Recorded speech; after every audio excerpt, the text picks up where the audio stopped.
Hi, I'm Linda. And I'm Sarah. Are you ready? Oh yeah, I'm ready. Let's get relational. Hi, and welcome to another episode of Let's Get Relational. Today, we are speaking about resilience on this day, which is important. Yes, we love resilience. Yeah, it is actually what I kind of almost in a way went to school to study. College. I mean, that's part of my major, even though it's not really called a major, but that's a side note. But it's actually something that I have been fascinated by and wanted to understand and learn more about due to me being a writer. And the fact that I noticed and professors of mine in school as well as peers of mine all noticed that I do not write about victims. I don't write about people who play the victim. There was a prompt that we were given at some point about based off of actually the book You, that is now a Netflix show. Based on that, of writing the beginning of a novel that was sort of with something of that sort of stalkery kind of vibe, and I couldn't do that. I couldn't do it where the person who was of interest to the main character was not someone who was portrayed as a victim, because I switched the roles and made the woman be the weird stalkery person, and then the guy was the one that she was interested in. And it was like, he was like, yeah, I like the intention. And my professor was like, you can write victims, can you? And I'm like, no, I don't think I can. And I think part of that comes from that, like, there's like a victim, playing the victim in a lot of ways means like you're letting the world around you beat you up in a way. Because you're not willing to take responsibility for your own actions, so you're making it seem like the world is against you in that regard. And even when the world is against you, like with my characters, like I don't write them playing the victim, because there's a sense of there's a purpose that they have, a duty that they have. But that's something that I've toyed with a lot, of this idea with resilience, and also within myself as well, of how do I keep moving forward? What do I do to give myself the strength to keep moving forward, to give myself the strength to take care of myself, to do the right thing for myself, to put myself first if I'm in a situation where I'm uncomfortable or I'm not happy, or I'm being hurt, whatever it is. That it's the strength of self to put yourself above others' ideas of who you're supposed to be and what you're supposed to be doing. Wow. Yeah. In fact, if you hadn't brought up the writing thing, I was going to say that, because it's true. That's one of the things I've always loved since you were pretty young and started writing. You've always wanted to have very strong female characters. Yeah, and I pretty much exclusively write about women. There's only one character I've ever written about who is a dude. Only one. All the other ones have been women. Yeah, and all in various stages of challenge, yes. But all very resilient. Mm-hmm. So one of the things that we talked about as we were talking about this episode was there's an Asian proverb about fall down 7 times, get up 8. And I remember using that a lot when I owned my real estate company, and my agents would want to wallow in rejection. And I remember saying to people, you can wallow if you want, but if you could fall down 7 times, get up 8, all in one motion, it would be so much more productive. And so that was our rule, was no wallowing. And I think there needs to be a time for feeling the feeling, for having the pain, all of that. We're all about feeling the feelings. But this idea of wallowing in it, and there have been times I've wallowed a little, but it's not my nature to wallow forever. And there are some people whose nature it is to wallow forever. And the recovery from things that happen in your life take whatever time they take, but you can also help them along. For me, doing therapy, doing breath work, doing water work, there have been a number of different modalities I've used to help me move through things that felt like challenges and pain that was unresolved from childhood. And so I really, really encourage you to move it physically through your body. There's something about it that, the wallowing just makes us rigid and small and contracted, and it does not allow the feeling to move through. We attach to that feeling rather than attached to what's on the other side of that feeling. And part of that's because it's scary. And we don't know what's on the other side of that feeling. Yeah, and so like I imagine this image just came to mind of like when you of wallowing, where it's like you're sitting in a puddle and rain is falling around you and the puddle just keeps getting bigger and it keeps getting higher, but you're not moving. You're just sitting in the puddle, not doing anything. And you're like cold and you're miserable and you're just sitting there, and it's like the puddle keeps rising and you're just like, no, I'm gonna stay here. And then like that's almost what it can feel like for someone who really just wants to wallow all the time about anything that goes wrong, and they're just like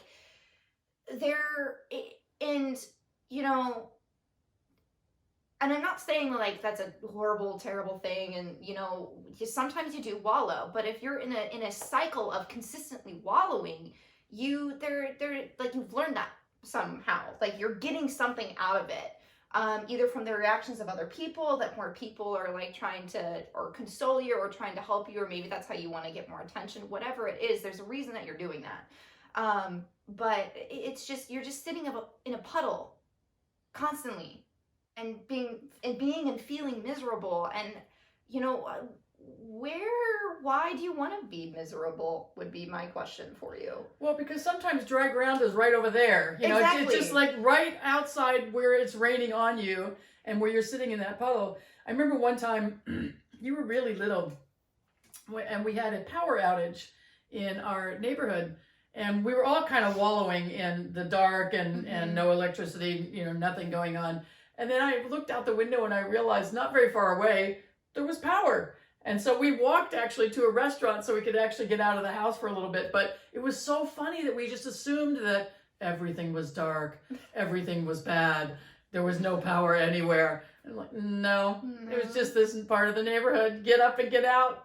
It was really funny. And that's one of the places where I realized that sometimes we just have to look a little to the side, a little up, a little down, somewhere else except right where we are, and see if there's something else we can see that might feel a little better. Yes. Yeah. One of the things that happens with wallowing is that it's because you're not very resourced inside of yourself. And this is a concept that I've brought up to my clients a lot this year. And it's this whole thing of how well you can handle challenges has to do with how well you've taken care of yourself. Your self-care, your self-esteem, your ability to get your needs met, your ability to meet your own needs rather than trying to get them met from everybody else. And that's one of the things I really want to encourage you to look at. And we've talked about this some other times, and we'll probably talk about it often as we go through our future episodes too, is that being resourced makes all the difference in the world. And one of my goals is to feel like I'm resourced within myself and through my spiritual beliefs and practices so much that I don't need to get anything from anybody else. I love receiving love. I love receiving attention. I love all of that, but I want to be so inner resourced that I don't need that in that way, because I don't want to be needy. And it's not to say that I don't want to have help. It's not to say that I can't receive. It's none of those things. But that for me, it's about my spiritual practice of feeling really filled up on the inside so that I'm overflowing and I have a lot to give where it's appropriate. That's not to say that I'm going to go give that energy and all of that to people that are not good for me. I'm not. But, I might be of service to those people on occasion, but that is not going to be my regular practice to be doing that. Yeah, and, I had to deal with this in high school after the breakup of my parents, of really trying to figure out what it is that I wanted. So I was going through I went to somatic therapy. I went to a regular talk therapist to work out what I was feeling and to work on my own self-care and taking care of myself and understanding what it is that I really wanted and what I needed. Because, you know, as a kid, like, you need things from your parents. You do. You're not at the point of being resourced enough in yourself to be able to take care of all your wants and needs. There are times when you will not be able to, you know, even as an adult, take care of all of your needs. Sometimes you need to ask your friends, your family for help. And so I was still a kid and I was working through my shit, and it became very clear over time that the more resourced I got, the more I could make decisions that were really right for me, and even if they upset other people. And that's one of the key things that I had to learn through that process of, you know what, sometimes my decisions are going to upset other people. And they might tell me that my decision was wrong and that I was stupid for doing it. Even though I knew inside myself, my intuition, my spirit, whatever was totally aligned and was like, you need to do this. This is the right step forward. This is going to help you and bring you to a place where you can be closer to stepping into who you fully are as a person.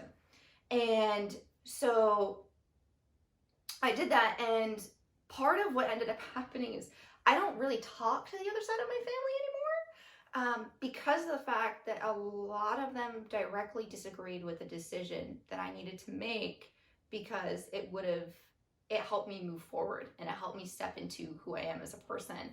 And that's one of the biggest things that I learned about resilience, is that resilience is not only the fact of you keep moving forward, but it's knowing that people are going to have opinions about the decisions that you make. And they're going to think that some of your decisions are going to be wrong, and they're going to be very opinionated about that. And I realized that, like, you know what, their opinion doesn't matter if I truly know that what I did for myself was the right thing to do. And that sometimes doing the right thing for yourself can mean drastically upsetting other people. But, you know, if you have the support and you're able to move beyond that, it's like, that's super important, because you're putting your needs and your wants and your desires, your being, above anyone else's opinion of what box you need to fit into. So yeah. That situation was pretty intense, and for me, I had to get out of my head about what I thought should be. That, you know, you should be with both parents, you should work on these things, and she had expressed the desire to just live with me and to visit the other parent. Mm-hmm.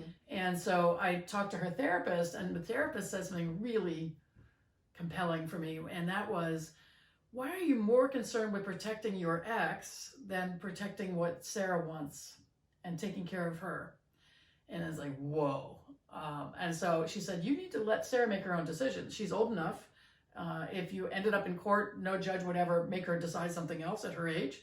And so she's entitled to make her own decisions. And she understands the consequences. And I don't think at the beginning we really understood what was going to happen. We didn't really think that your relationship with everybody was going to dissolve. We didn't think my relationship with your brothers was going to dissolve, but yeah.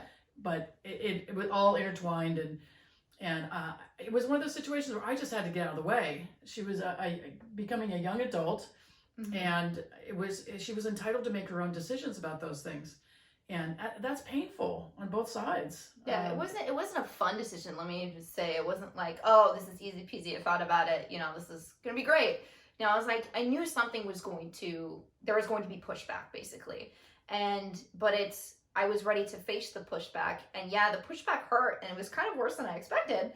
But I couldn't let their opinions, like, push me back into the box and doing what I was doing, because I would not be here as I am today if I hadn't done that. And so I could see, even at, like, I was like 16, 17. No, I would have been 17. Just before you turned 16. None of them choose to live with you? No, that was junior year. Oh, well, whatever. That was junior year. Okay, 17. Because my biology Always teacher forget. was an absolute dick to me. Also, ironically, his last name was Dick. I'm sorry if you're listening to this, but you probably never will, so whatever.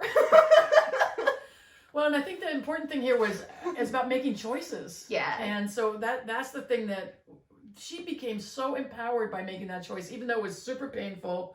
And she did a lot of work with both therapists, because my feeling at the time was that talk therapy is great, but working through what's going on in your body at the same time is even better. And so I would highly recommend it. Yeah. When I discovered the somatic therapist, I realized I was using it also for my own growth. And then I've done a lot of somatic work with various people and various modalities since then, as Sarah. But it's about, putting your eye on the prize of what it is you want. Yeah. And knowing that you're always at a choice point. So she could have chosen to stay in that situation. Yeah. And she could have chosen to do what everyone thought she should do. And be miserable. Because that was the turning point for me, is I was fucking miserable doing what I was doing. Going back and forth between houses. I was absolutely fucking miserable. Like, there was and I felt like if I continued in that cycle, I would probably lose myself to depression. Like, I was already pretty depressed, but like it would just like careen into a dark abyss. And it wasn't about going back and forth between houses. I want to just be clear about that. If you are in a situation where your kids are going back and forth between houses, or if you're a young person and you're going back and forth between houses, it's about the experience you have in each of those houses. Yeah, and that's what I'm referring to. Yeah. So there was a drastic difference between how I felt, both like inside of myself at each house.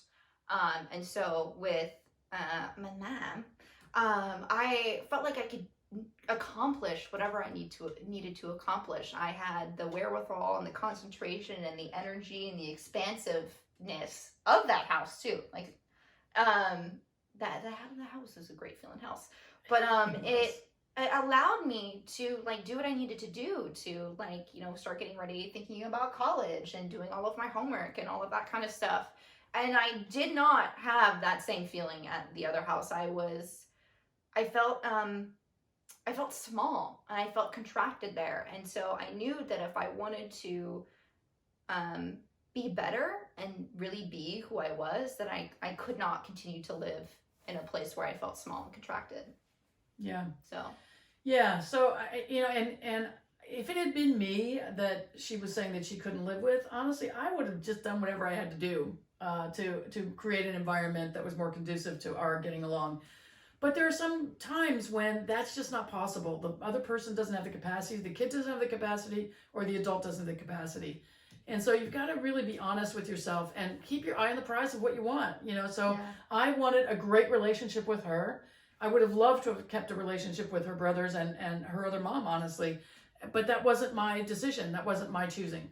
And that's where you really learn where you have no control. And I could do as much as I could. And at the end of the day, they had their right to decide whatever they wanted to do that was best for them. And I got it. I didn't like it or it didn't feel good, but I got it. So, but I kept my eye on the prize of my relationship with her and helping her grow into a happy, healthy, functioning adult. And that has made all the difference. I mean, we've both just become so much more of who we're called to be in the world as we've navigated this. And it's not always easy. We don't always get along. I think we've said on other episodes, we don't scream at each other. We don't yell at each other. We don't do that kind of stuff. We hurt each other's feelings sometimes. But when we know that, we try to come back and just say, hey, I didn't mean it that way. Or I'm sorry that I see that affected you that way. Or I'm sorry I'm being such a challenge today. I'm grumpy. Yeah. So, really, when you're looking at resilience within yourself, keep your eye on that prize of what you want in your life and how you want to show up in the world. Don't become a victim to your circumstance. And I got to tell you, I know a lot of people's circumstances are really crappy. I get it. Oh yeah. I get it. Mm-hmm. I have been in really challenging situations. COVID for me during the probably about the middle part of 2020 was super challenging. We live in a place where we've been on mostly lockdown for however long it is now, too long. And I get it, and I don't disrespect the parameters, but it's really hard on people. And so I get it if you're in situations where you're living with people you would rather not be living with. Mm-hmm. I get it if you are doing things you'd rather not be doing. I get it if you're missing out on the kind of college experience you thought you were going to have. I get it if you have adult kids living with you and you thought you were done with that. I get it if you're with a spouse that you really thought you were going to be able to leave this year and you can't. I get it. But keep your eye on the prize of being resourced, being resilient, and being able to live your life the way you'd like to live it. Nobody can make you feel anything. Yeah. And so, their words might hurt, their actions might hurt, but there's a place in you that's very resourceful and very resilient that can fully experience life on a level that other people don't, because they just don't go deep enough to find that place. And that place, that part of you, like, you can call it whatever you want. You can be your connection to spirit. It can be, your great power. It can be your inner goddess, your inner god, whatever it is, your inner deity. It's just, it's a part of you that sort of, it's like, I don't know, I would describe it as sort of connected to your intuition, and that it knows where to head and like what's really right for you. And sometimes we don't listen to our intuition. I forget to listen, but it's there, and it wants the best for you. Like, that's what it wants, and it wants the best for you. And so, if feelings are coming up of like anger and frustration at other people, like, that's that part of you being like, you're not being treated correctly. Please understand this and do something about it. So it's, yeah. Yeah. Well, and as you said, as we were talking about this episode, shit happens. What you gonna do about it? Bad things happen to good people. Yeah. And the question is not that it happened. We have a friend, a very close friend who, was just diagnosed with stage 4 cancer, and she's young, and we're all like still in shock, I think, of just saying, how did this happen? She's such a great, resilient, amazing young woman, and bad things happen to good people. And it's, all we can do is keep our eye on the prize of supporting her in whatever way we can, and loving her for as long as we can and as deeply as we can, and to support whatever her decisions are in all of that. But she's resilient.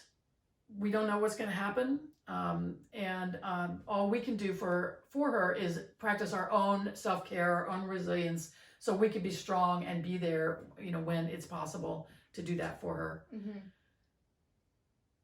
But, okay, so that also made me thinking about shit happens, is that, shit does happen, and so you're looking at how you're going to move forward when this shit happens. And also remember that it's not gonna last forever, right? And you don't, and the other thing is, you don't know how long your life is going to last. Like, that's the biggest unknown thing. A lot of people don't like thinking about it.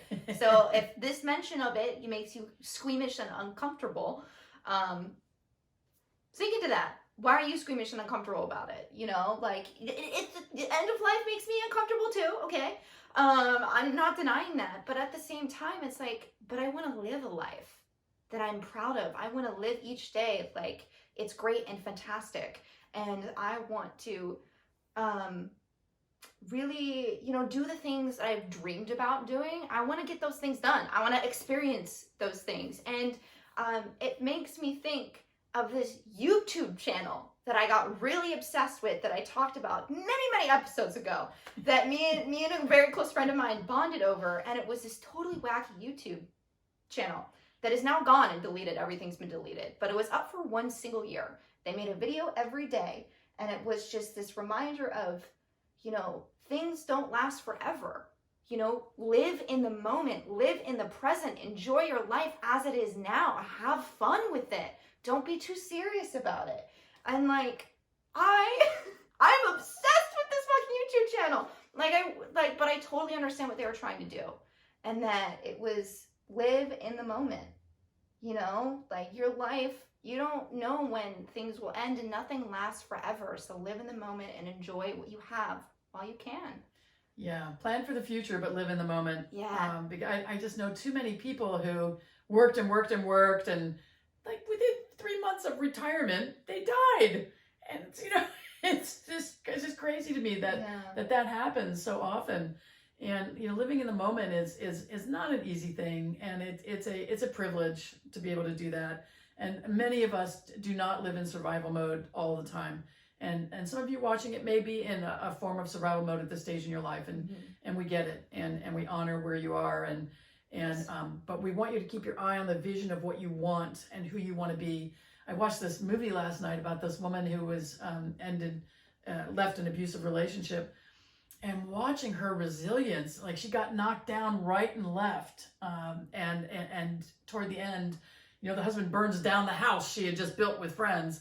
And it was really interesting to just see her little girls emulating that resilience. So in the closing scene, they're out there shoveling the ash, looking for some screws to recycle from the house so they can use it when they build the house again, Mommy.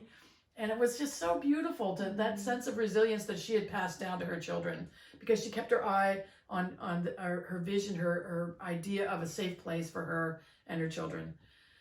So wrapping it up today, just really look at how you're going to create a life where you fall down 7, get up 8, all in one motion, and how resourced you are, what the choices you make in your life are, how to keep your eye on the prize of what you want. And the first part of that is knowing what you want. Yeah. A lot of us don't know what we want. And when shit happens, what are you going to do? Because it's going to happen. Mm-hmm. And the only thing I can say that's different in my life than other times when things were really stressed and really stressful and really took me out was I'm more resourced inside myself. Mm-hmm. I have people who support me. I have a strong spiritual relationship. I have a strong family relationship. And it doesn't all look the same for everybody. A lot of people don't have relationships like we do. And a lot of people don't have friends like we do. And those things don't happen by accident. So put your eye on the prize of what you want and create it. Yeah. It's yours for the taking. And until next time. We love you. We love you. Mwah.